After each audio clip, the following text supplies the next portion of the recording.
Well, I can tell you, even though the city passed this chronic nuisance law in 2006, it took City Hall another 6 years before they ever funded the Chronic Nuisance Enforcement Department.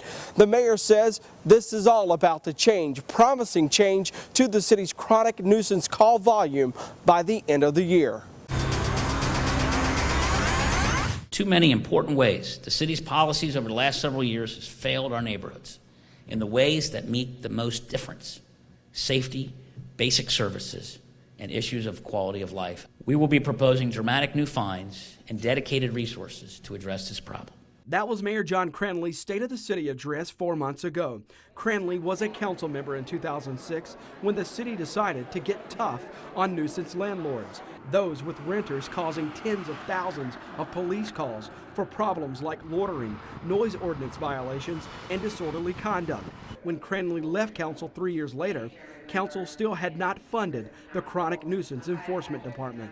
That never happened until 2012. What took 6 years for the city to say, you know what, we need to fund this and essentially put some teeth to what we passed in 2006? Well, most of the time that you're referring to, I was not in office, so I don't know the answer as to why it wasn't funded until 2012. In 2012, the city hired Mark Manning as an assistant solicitor. He tracks nuisance calls for individual addresses each month, then makes the call on what, if any, legal action the city will take. He's the only person the city's hired to enforce the law. Candidly, we haven't put enough resources into it in terms of the prosecution. And the numbers show it. Although the city's total nuisance calls fell over the 2-year enforcement period, our Fox 19 investigation found some of the top troublemaking properties are still making trouble. For example, this building has the most nuisance calls for a single address in the city, 500 calls in the last 2 years. It sits just feet away from Cranley's City Hall office. What your research is demonstrating is that we have significant room for improvement on the law itself. We need to retool the law so that it will be more effective. Cranley plans to create a housing court to deal specifically with nuisance landlords and to hire more staff in the enforcement department. In 2013, council amended the nuisance law after Dharma Ramineni's downtown property management sued the city, saying the law was too strict and unconstitutional.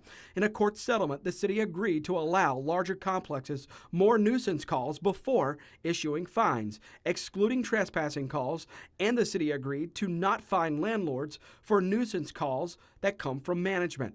With the changes, the number of calls the city shows now are likely much higher. Is it safe to say that what happened in 2013, the city in effect went soft on chronic nuisance owners? Yes, I think so. And I think that it was a mistake, and I'd like to fix it. The mayor says he will announce his formal plan to deal with chronic nuisance landlords sometime in March. But for now, Cincinnati police will continue answering nuisance calls, and Cincinnati taxpayers will continue shelling out millions for them to do so. I'm Jody Barr, Fox 19 Investigates.